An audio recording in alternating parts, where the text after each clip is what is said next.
बिस्मिल्लाहिर्रहमानिर्रहीम। अस्सलाम वालेकुम। हार्वर्ड अकेडमी की तरफ से आपको वेलकम कहते हैं। आज हमारा स्टेट बैंक ऑफ पाकिस्तान के एक्ट 1956 का लेक्चर नंबर 20 है और इसमें हमने 3-4 सेक्शन हैं वो हमने ज़िक्र करना है। अब जो मुश्किल एरिया था वो आपने कवर कर लिया है, उसको अच्छे तरीके से गो थ्रू करें। उसमें जो मेनली मैंने कंसेप्ट आपको बताए थे वो कंसेप्ट अगर आप अपने माइंड में बिठा लें तो वो काफ़ी हैं। बाकी जो टेक्स्ट है उसको भी हमने डिटेल से पढ़ा ताकि ईच एंड एवरी वर्ड आपके माइंड में कोई ना कोई जो है वो चीज़ें छोड़ जाए। लेकिन नॉर्मली जो आपका कंसेप्ट होता है अगर वो अच्छा है तो टेक्स्ट रीड करने में कोई इशू नहीं होता, और जो पेपर में जब आप बैठे होते तो उसमें भी आपको इतनी दुश्वारी नहीं होती।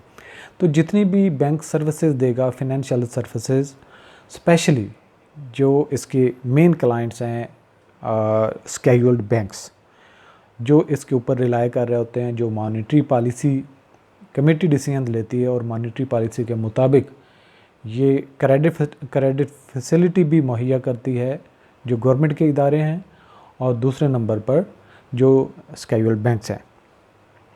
तो जब कभी स्पेसिफिकली या नॉर्मली बैंक उनको कोई सर्विस ऑफ़र करेगा तो सर्विस चार्जेस भी उसके होते हैं, और बैंक उनकी स्पेसिफिकेशन देगा, क्लैरिफिकेशन देगा कि उन सर्विस चार्जेस का स्पेसिफिकली अगर कहीं पे स्केड्यूल्ड बैंक्स हैं उनको कहीं कम देने हैं, कम चार्जेस अप्लाई करने हैं तो वो भी क्लियर होने चाहिए, और नॉर्मल जो सर्विस चार्जेस हैं जो जनरल होंगे इन कैटेगरी वो भी बताएंगे।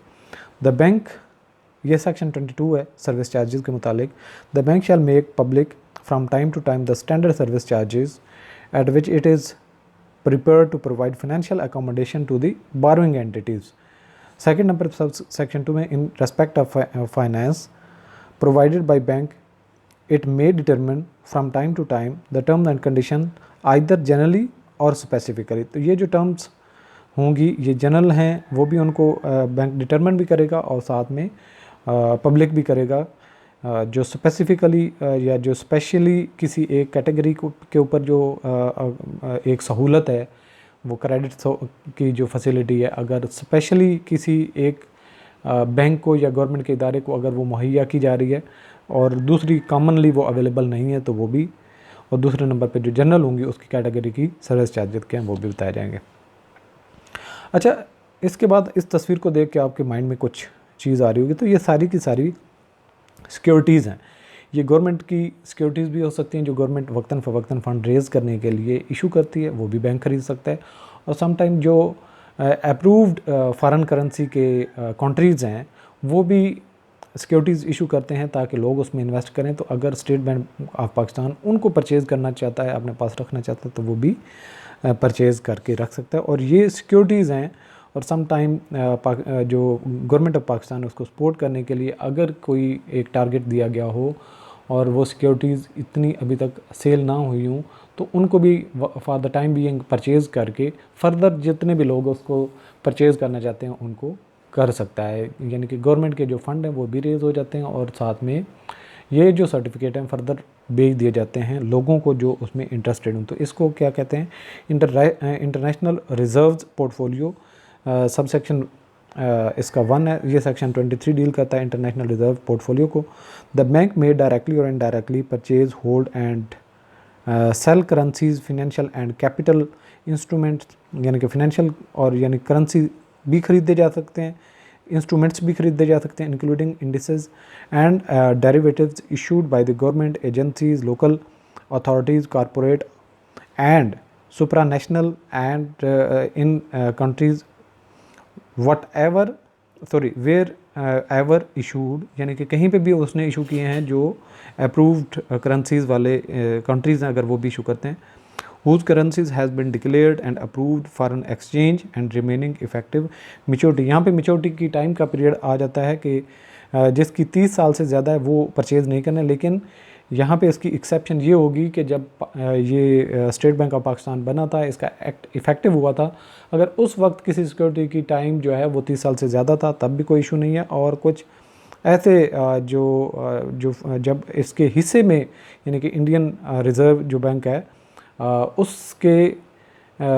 उसके जो पास एसेट्स थे और जो पाकिस्तान का हिस्सा इसको ट्रांसफ़र किया गया था उसमें भी लाइफ का कोई इशू नहीं है। तो ये भी आपने माइंड में एक चीज़ एडिशनली रखनी है।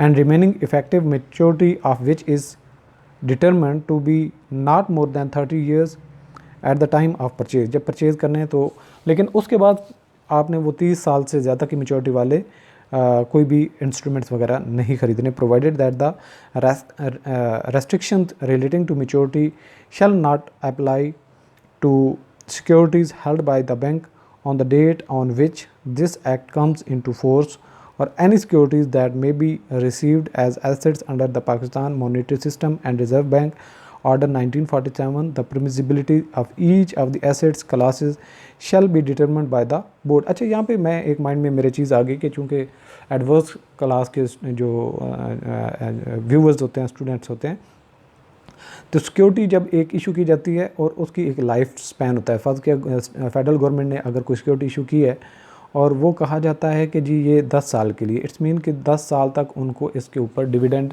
या इंटरेस्ट मिलता रहेगा, और जब 10 साल पूरे होंगे तो गवर्नमेंट वो बाय बैक कर लेती है। तो इसका हम ये कह सकते हैं कि इस सिक्योरिटी का टाइम क्या है, 10 साल। इसी तरीके से 5 साल भी हो सकता है, 30 साल भी हो सकता है। तो यहाँ पे जो ड्यूरेशन का जिक्र है वो सिक्योरिटी की जो बाय बैक का टाइम पीरियड है उसके हिसाब से बात की गई। सबसेक्शन 2 कहता है the bank may appoint managers, custodians, consultants and any other professional adviser for the effective management of foreign exchange reserves of the country. हर कंट्री के चूँकि करेंसीज मेंटेन करने होते हैं और उनसे लेन देन के मामले में एक श्योरिटी का जो काम है वो स्टेट बैंक ऑफ पाकिस्तान करता है। तो ये काम इतना कोई सादा नहीं है, इसके लिए यहाँ पे एक स्पेस रखी गई है कि स्टेट बैंक ऑफ पाकिस्तान अगर चाहे तो मैनेजर्स, कस्टोडियन, कंसल्टेंट्स वगैरह उनको हायर किया जा सकता है, या जो प्रोफेशनल एडवाइज़र हैं, ताकि फ़ॉरेन एक्सचेंज रिजर्व्स वगैरह को मेंटेन किया जा सके। तो इसके बाद आ जाता है कि जी जो नोट इशू का मामला है, यहाँ पर देखें कि हर कंट्री की जो एक नोट प्रिंटिंग का मामला होता है ये हसास भी होता है। साथ में अगर इतना सादा हो तो हर दूसरा पर्सन इस तरह के नोट बनाना शुरू कर दे। तो इससे अवॉइड करने के लिए ये राइट्स सिर्फ़ और सिर्फ स्टेट बैंक ऑफ पाकिस्तान और फेडरल गवर्नमेंट के पास हैं। फेडरल गवर्नमेंट सेक्रेटरी फाइनेंस को देता है, जो कि ज़्यादातर कॉइन्स तक लिमिटेड होता है, जिसकी माइनिंग या मिंट डिपार्टमेंट के ज़रिए से की जाती है। और बाकी रहा प्रिंटिंग का, ये सोल राइट है स्टेट बैंक ऑफ पाकिस्तान का कि वो नोट इशू करेगा। तो sole right to issue bank notes, subsection 1 है the bank shall have the sole right to issue bank notes made payable to bearer on demand in Pakistan in accordance with the provisions hereinafter made, provided that the currency note of the government of Pakistan supplied to the bank by the government may be issued by it for a period which shall be fixed by the federal government on the recommendation of the board। कि कोई note अगर कितने period के लिए issue किया जा रहा है वो भी स्पेसिफाई किया जाएगा। नॉर्मली इसकी लाइफ तो कम होती है, लेकिन वो नोट चलते रहते हैं जब तक उनके अंदर कोई प्रॉब्लम नहीं होता है। यहाँ पे बियरर का वर्ड यूज़ किया गया है। अगर नए नोट इशू कर दिया जाए, लेट्स सपोज 5000 का नोट इशू कर दिया गया, तो अब जो एक पर्सन है जिसके पास पुराना टाइप का, एक फ़र्ज करें अभी जब थे 5000 का नोट मेरे ख्याल में इशू हुआ, एक्सपायर नहीं हुआ उसकी लाइफ, और अगर फ़र्ज़ किया गवर्नमेंट डेडलाइन देती है कि नोट चेंज कर दिया गया है, अब फलां पैटर्न का चलेगा, तो जो पहले जिनके पास होंगे उनको कहा जाता है, अलाउ किया जाता है आप आके चेंज कर लें। तो फेडरल गवर्नमेंट एक अथॉरिटी भी देती है और ऑथराइजेशन देती है कि कितने नोट आप इशू करेंगे और इनकी लाइफ स्पैन क्या होगा। और जो पहले से मौजूद अगर किसी के पास वो नोट हैं और उनकी तनसीख हो चुकी है, डेडलाइन दी गई है, तो डेडलाइन से पहले अगर नोट वो बियरर जो है जिसके पास पहले से मौजूद हैं वो उनको नए नोटों से चेंज करेगा। Subsection 2 any person contravening this authority और committing any other offence specified in section 35 shall be liable to the penalties therein mention. जो जब हम सेक्शन 35 पे जाएंगे तो वहाँ पे देखेंगे जो पेनल्टीज़ किस तरह की हैं, कौन कौन सी रूल की वायलेशन है या कंट्रडिक्शन है, जो भी इस तरह के रूल को वायलेट करेगा उसको उस तरह की पनिशमेंट दी जाएगी। अब आ जाता है लीगल टेंडर। अब यहाँ पे देखें ये ₹1 का एक नोट है और मुख्तलिफ जो पाकिस्तान के अंदर जो इस्तेमाल होने वाले नोटों की तस्वीर है, तो ये वक्तन फ़वक्तन जो है ये अप्लाई होते रहें। अब कोई ऐसा नोट आ जाए जो इन पैटर्न में जो गवर्नमेंट ने डिक्लेयर किए हैं वो फ़र्ज़ किया ना हो, और वो जाके किसी शॉप वाले से कहे कि ये मुझे कुछ दे दें, तो वो उसको एक्सेप्ट नहीं करेगा, क्योंकि वो बैक्ड बाय द लॉ नहीं है, वो बैक्ड बाय द गवर्नमेंट नहीं है, वो किसी गवर्नमेंट की अथॉराइजेशन में नहीं आता कि ये लीगल टेंडर है। अब बाकी फर्ज़ किया आपके पास 100 रुपये की आप कोई चीज़ मार्केट से बाय करते हैं और आपके पास 10 नोट हैं 10-10 रुपये वाले, और आपने कोई चीज़ 100 रुपये की ख़रीदनी है, और जो सेलर है, दुकानदार है, वो आपसे कहता है कि मैंने ये चीज़ आपको नहीं देनी क्योंकि आपके पास 10-10 वाले नोट हैं। मैं तो अगर आपके पास एक रेड कलर का जो नोट है वो होगा तो मैं आपको ये चीज़ दूंगा, तो आप उस पर सूट कर सकते हैं, क्योंकि लीगल टेंडर को वो एक्सेप्ट करने का ज़िम्मेदार है, उसकी ये ज़िम्मेदारी है कि वो लीगल टेंडर जो गवर्नमेंट का ऑथोराइज्ड पैसा है या करेंसी है, वो आपको जब दिया जा रहा है तो वो आपसे लेगा, उसके पास कोई जवाब नहीं रहता। ये सेक्शन 25 डील करता है लीगल टेंडर के मुतालिक। सब सेक्शन 1 है, subject to the provisions of subsection 2 every bank note shall be legal tender at any place in Pakistan for the amount expressed therein and shall be guaranteed by the federal government. तो उसके amount फर्द किया 50 का note है तो उसके face के ऊपर लिखा होता है, यहाँ पे भी लिखा होता है, यहाँ पे भी, और उनकी तस्वीर भी, ये पहचान उनकी होती है। तो आपने वो देखना है, और जब कोई किसी को वो दिया जाएगा तो वो बैक बाय, चूँकि गवर्नमेंट लॉ है, बैक बाय लॉ है और गवर्नमेंट के ऑर्डर से है, तो इसलिए उसको एक्सेप्ट करना लाजमी है। On the recommendation of the board, board कौन सा, स्टेट बैंक ऑफ पाकिस्तान था, federal government may by notification in the official gazette declare that with effect from such date as may be specified in the notification may any series of any notes of any denominations shall cease to be legal tender and exchangeable।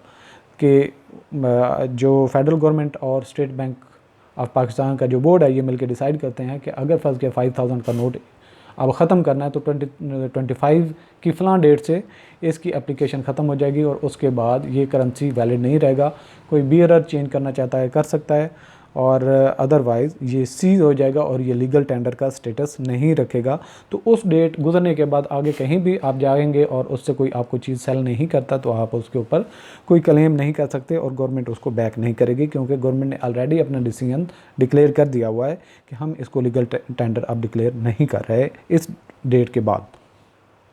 Provided that any note of such series may with in such period after the date so specified as the federal government may by a like notification appoint in this behalf the tender be tendered for exchange at such offices, branches and agencies if any of the bank as may be specified for the purpose, and any such office, branch or agency shall exchange the note। तो मतलब ये जो currency की एक series जिसको आप seize कर रहे हैं वो आप डिनोमिनेशन के साथ नए नोट के साथ चेंज कर सकते हैं। अगर 5000 का नोट ख़त्म कर दिया गया उसको 1000 के जितने भी नोट्स हैं उनके साथ आप चेंज कर सकते हैं, लेकिन गवर्नमेंट डिक्लेयर करेगी कि ये नोट कहाँ से कब और किस डेट तक इशू किए जाएंगे।